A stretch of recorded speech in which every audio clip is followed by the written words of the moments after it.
voudrais maintenant demander les trois intervenants principaux aujourd'hui de venir avec ici.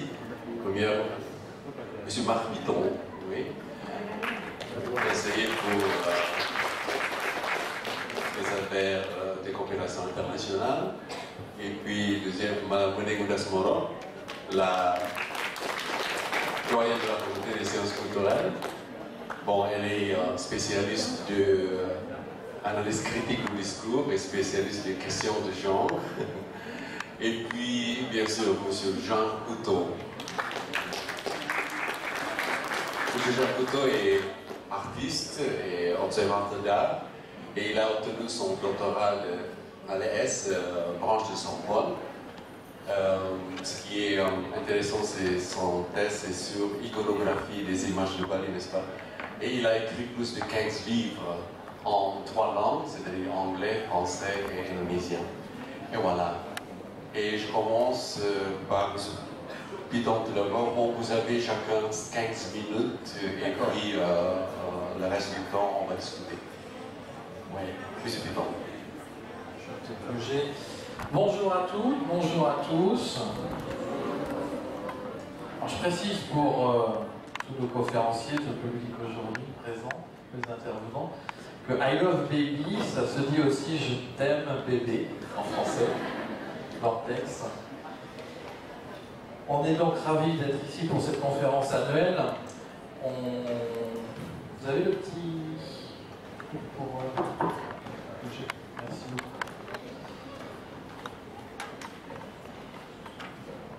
Donc l'exercice d'aujourd'hui, je vais vous parler évidemment de la langue française, de la langue mondiale. Est-ce que ça marche? C'est par là. Hop.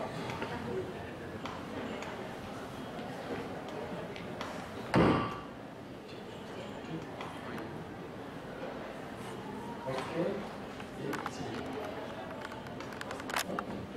C'est bon, ça marche. Merci beaucoup. Donc la coopération pour le français en Indonésie, la politique linguistique pour le français, on a beaucoup de chiffres. Je voudrais d'abord vous dire que M. François Roland-Gosselin nous a quittés là au mois d'août pour une autre mission, il est parti un petit peu plus tôt que prévu. Et son successeur arrivera bientôt. Alors la plupart d'entre vous, vous le connaissez puisqu'il est très présent déjà depuis de nombreuses années en Indonésie. Ce sera Philippe Granger, actuellement à La Rochelle, qui à l'Université de La Rochelle, qui prendra les fonctions d'attaché de coopération pour le français en fin octobre, début novembre, à l'Institut français qui sera basé à Jakarta. On va saluer le travail de son équipe aussi, qui a préparé cette journée, que vous voyez au quotidien. Donc Mounia, je pense que tout le monde la connaît, mais elle peut se lever. Mounia, voilà, vous pouvez l'applaudir. Carita, aussi que vous connaissez, et bien sûr saluer Sarah Kamara, qui est notre directrice déléguée ici à l'IFI Yogyakarta. Et puis toute son équipe, évidemment, je salue aussi Tristia, qui est notre directrice des cours maintenant à Jakarta, depuis peu, qui est aussi parmi nous. Voilà, merci à toute l'équipe d'être ici à Yogyakarta. Alors la langue française, c'est la langue de la chanson, on l'a vu tout à l'heure, avec vous, bravo encore aux artistes qui se sont produits. On a beaucoup de francophones dans le monde, vous voyez ce tableau qui vous donne un petit peu, c'est bien de vous redonner un petit peu tous les chiffres, 5e langue au monde par le nombre de locuteurs. C'est aussi la 2e langue apprise comme langue étrangère. C'est la 4e langue sur Internet. C'est la 2e langue aussi d'information internationale. 2e langue apprise, 125 millions d'apprenants. Vous connaissez déjà tous ces chiffres, mais c'est toujours bien d'avoir une petite piqûre de rappel. La langue française est important. Le président de la République, M. Emmanuel Macron, le redit, que la priorité, c'est la promotion, défense de la langue française dans le monde. On essaye de consacrer bien sûr les moyens adéquats au sein du service de coopération et d'action culturelle. On donne déjà beaucoup de moyens au service linguistique. On va redéfinir avec notre nouvel attaché de coopération pour le français dans quelques semaines aussi une programmation ad hoc qui nous permettra de porter les efforts. On a rencontré hier soir quelques chefs de département de français avec la présidente de l'association des professeurs de français pour parler de votre quotidien et voir comment nous, au niveau de l'ambassade, au niveau des instituts français, du réseau, des instituts et des alliances françaises aussi. Je salue la présence de Barbara Espada de l'Alliance française de Bali. Il y a aussi Pénal qui est parmi nous. C'est important d'écouter, de voir les difficultés, mais aussi les facilités, de voir comment ça se passe. Et donc, hier soir, on a discuté un petit peu et rebalayer un petit peu le quotidien, voir qu'est-ce qu'on peut faire. On a parlé de bourses, on a parlé d'avoir des natifs aussi. Je salue aussi la présence de M. Couteau aussi, qui s'investit beaucoup dans les universités, dans le département français aussi. C'est important d'avoir des Français aussi qui puissent, un peu comme M. Granger venait aussi, est venu très souvent en Indonésie pour parler littérature aussi, et pour parler du nouveau roman hier aussi avec vous, Madame la doyenne. Il est venu ici à Jakarta, il vient à Bordeaux, enfin il vient un petit peu partout en Indonésie. Donc on est très content d'avoir ce nouveau collègue qui va nous rejoindre dans quelques semaines. Je sais que je n'ai que 15 minutes, donc on va aller très vite. Donc tous ces chiffres, vous les connaissez déjà, mais on les rappelle. C'est la langue officielle, aussi au co-officiel de 32 États du gouvernement, avec évidemment aussi l'un des 5 plus grands réseaux audiovisuels, TV5 Monde, qui est très présent en Indonésie pour un aspect technique aussi, puisque TV5 est sur le satellite Palapa C2, alors ça peut-être pas grand-chose, mais en même temps ça permet aussi à cette chaîne de télévision d'être très très bien distribuée partout dans l'archipel. La langue française, la langue mondiale. Petite précision alors par rapport au FLE, sur les 125 millions de personnes qui sont en situation d'apprentissage impliquant le français, il y a près de 49 millions qui suivent un enseignement de français langue étrangère. Ça augmente, c'est plus 6,5% depuis 2010. Et un peu plus de 76 millions qui l'utilisent comme vecteur d'enseignement dans les 150 pays pour lesquels l'Observatoire de langue française de l'OIF a pu recueillir ces données. Donc vous découvrez les différentes statistiques d'éducation, cette formation en français, de même que l'apprentissage du français respecte la diversité linguistique, que ce soit vis-à-vis des langues internationales ou régionales ou nationales. Nous passerons au français en Indonésie. Je vais aussi donner la parole à l'équipe, puisqu'elle a travaillé tout cela. Carita, qui peut nous parler, vous avez un micro, vous pouvez vous lever et puis nous parler du nombre d'élèves dans l'enseignement secondaire, 60 000 Oui, 60 000 enseignants l'enseignement secondaire. En fait, moi personnellement, je pensais qu'on a plus de temps, mais c'est un peu une présentation. On va aller vite. Et après, nous, le service linguistique TRIFI, on travaille tous les jours d'essayer. De 7h du matin jusqu'à 23h, en non-disponibilité. D'essayer de vous faire des propositions de formation de ressources pédagogiques et tout.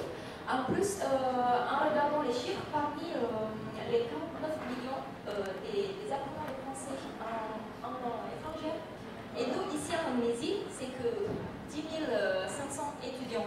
Donc, il faut faire quelque chose. Vous, les étudiants, il faut faire quelque chose parce que le français est une langue pour les jeunes générations. Il y a football, culturel, chansons, etc. Donc, et par rapport aux enseignants aussi, sans vous, on ne peut pas travailler. Sans vous, il n'y a pas de langue française ici en Indonésie.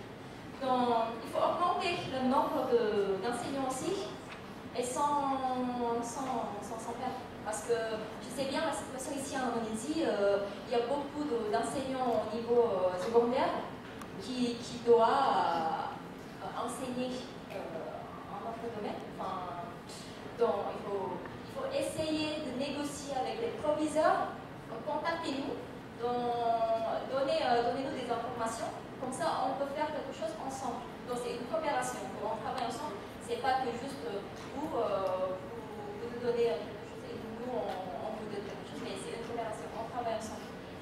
Et voilà. Voilà, 720 enseignants français, 600 dans le secondaire, 120 dans le supérieur, 1500, vous l'avez dit, apprenants clients en quelque sorte du réseau IFI et AF. Et donc dans ce réseau, nous avons 120 enseignants vacataires. Oui, c'est un peu une situation actuelle en Indonésie. Vous savez que l'anglais est dominé, c'est la deuxième langue, on peut dire, ici. Et en plus, on réduit beaucoup le nombre d'enseignements de français, surtout au lycée. Voilà, c'est un petit mot. D'accord. Les faiblesses? Les faiblesses du curriculum, c'est plutôt ma collègue Mounia Salah qui travaille simultanément avec AFI et PMPTK Bahasa. Mounia, donc quelles sont les faiblesses de ce curriculum? Après les formations enseignants d'excellence que nous, on a travaillé sur le curriculum de français et des lycées avec les enseignants. Et on a constaté qu'ils avaient des difficultés à le prendre en main, à le comprendre et à préparer leur cours avec ce curriculum. On a décidé avec l'AFI et le PMPTK de travailler sur ce curriculum, de le réviser, revoir son format, son contenu, pour qu'ils puissent ensuite utiliser des manuels de FLE, ce qui n'est pas le cas aujourd'hui. Les enseignants doivent choisir des contenus dans plusieurs manuels et essayer de créer eux-mêmes leur cours. Et donc le nouveau curriculum pourra être plus facilement pris en main par les enseignants et leur permettra enfin d'utiliser des manuels de FLE d'aujourd'hui. Ça répond à une demande du terrain. C'est une demande des enseignants de lycée. Très bien.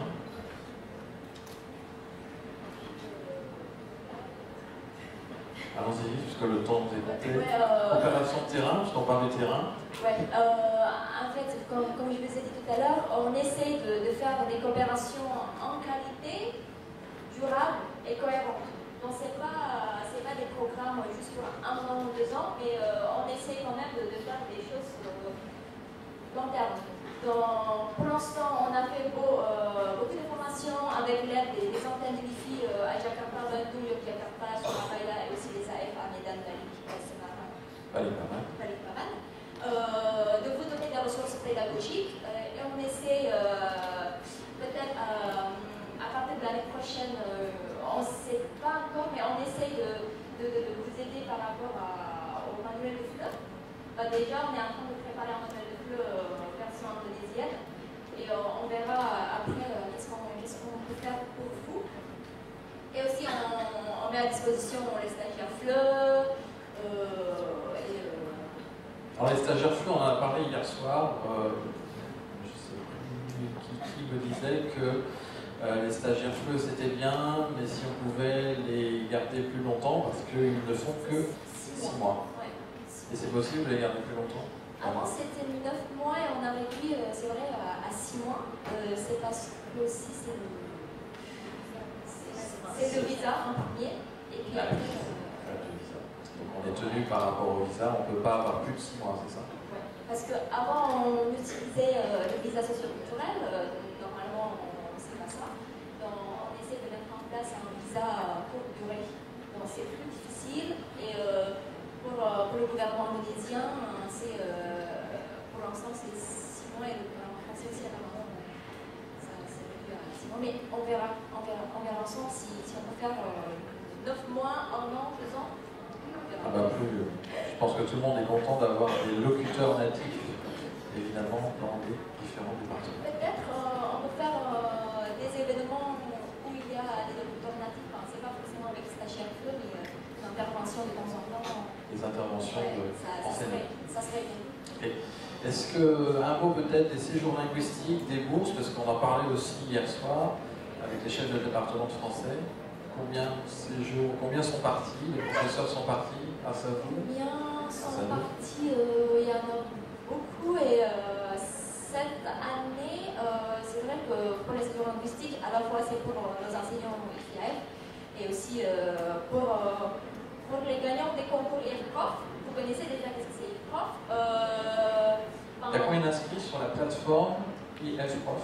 Il y a 560 inscrits pour l'instant et nous, on est le meilleur pays parmi tous les pays de la zone Asie du Sud-Est. Bravo, c'est bien. 560. Ils sont que des professeurs de français? Ils sont que des professeurs. Non, c'est pas seulement un professeur, mais futur enseignant aussi. Donc les étudiants, venez, inscrivez-vous. IFPROF, c'est IFPROF. IFPROF-ID.org. D'accord. Et en séjour linguistique en bourse aussi? En bourse aussi, on donne séjour linguistique de 2 semaines. D'habitude, c'est pendant l'été.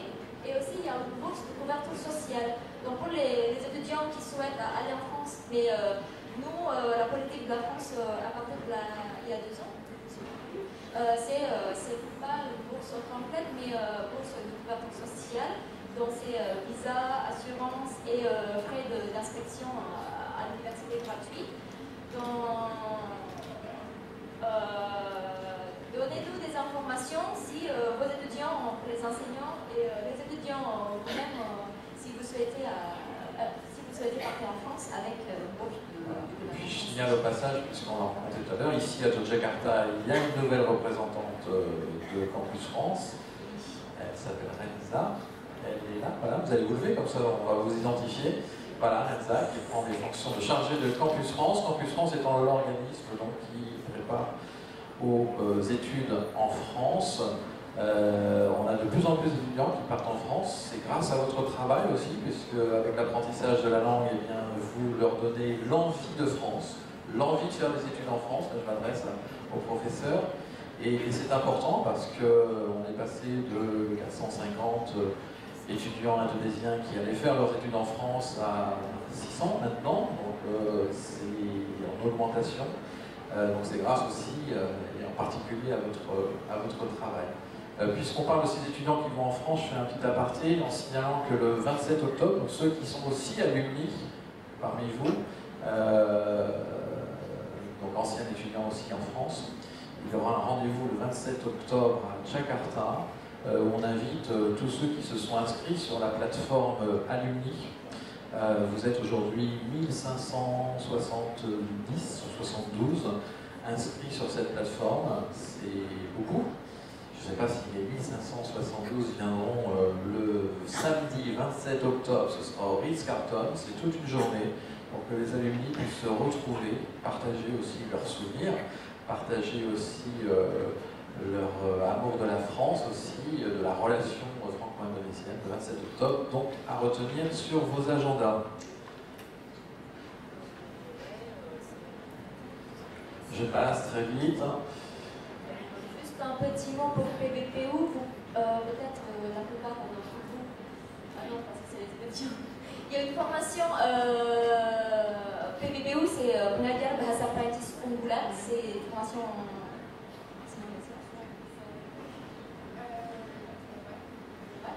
Un mot rapide.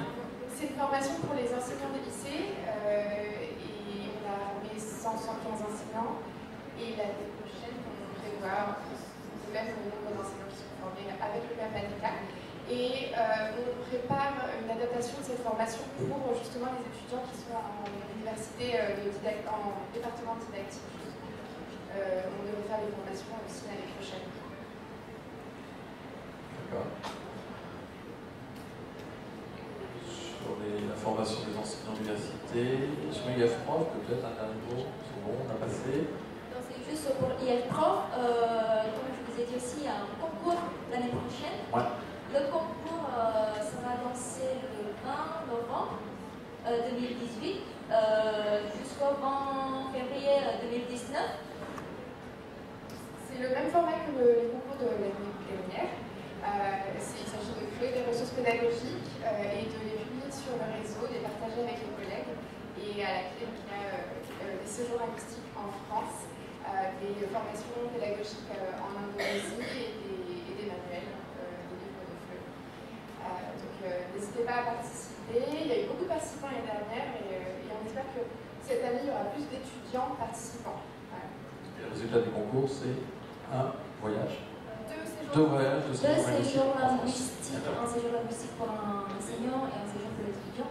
Et pour info, cette année, la lauréate, c'est l'étudiante de Oupi qui est partie en France pour 2 semaines.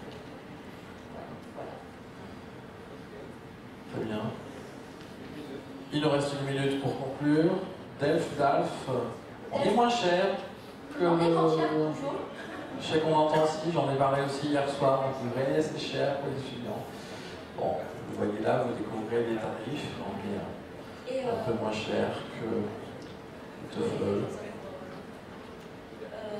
Juste une petite précision aussi pour la certification en général. C'est moins cher, c'est à vie, ça peut être utilisé pour... non, c'est obligatoire pour être un étudiant en France. Donc ça vous permet de ne pas faire un examen des langues pour entrer dans une université. Et puis pour l'enseignant au lycée aussi, c'est, j'ai envie de dire, d'un enseignant qu'avec la certification de DELF, ils peuvent ne pas faire un examen, on s'appelle UKD, donc c'est très important. Étudiant, il faut avoir un niveau B2. Donc ici, qui a niveau B2, les étudiants, levez la main. Encore? Non, c'est bien? Plutôt? Non? Ok, l'année prochaine, je vais demander à nouveau. Donc il faut avoir un niveau B2 pour tous les participants ici de la conférence internationale sur le français. Vous voyez les 6 lieux de passation des examens chez les partenaires sur la carte des écoles conventionnées par la coopération DELF scolaire. Voilà, ici aussi à Jakarta. Les antennes de Mali. Voilà. Donc en conclusion, vous avez identifié 17 bonnes raisons. 17 bonnes raisons. Il n'y en a pas 18, il n'y en a pas 16, c'est 17. Donc vous les découvrez, la langue des Lumières, le français, une langue agréable, la langue pour apprendre d'autres langues, un enseignement de qualité, une langue créative, on l'a vu encore, une langue de la chanson. Apprendre une seule langue, ça ne suffit pas. La découverte aussi d'un univers culturel, que ce soit dans les différentes...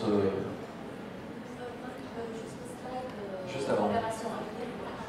Donc tout ça c'est notre projet pour l'avenir. Dedans il y a un projet pour les affaires, pour le curriculum aussi. Et il y aura des événements, il y a la francophonie l'année prochaine. Donc voilà. Ok, parfait. Donc 17 maintenant, j'en vois une 18e aussi. On dit que le français, c'est la langue romantique. Donc n'hésitez pas encore à la promouvoir. On vous remercie beaucoup de tout votre engagement les unes, les uns et les autres. Merci encore de défendre la langue française. On est dans les temps, chef. Merci beaucoup, M. Mitterrand. Et merci également d'avoir partagé avec vos 2 anges. Oui. Merci.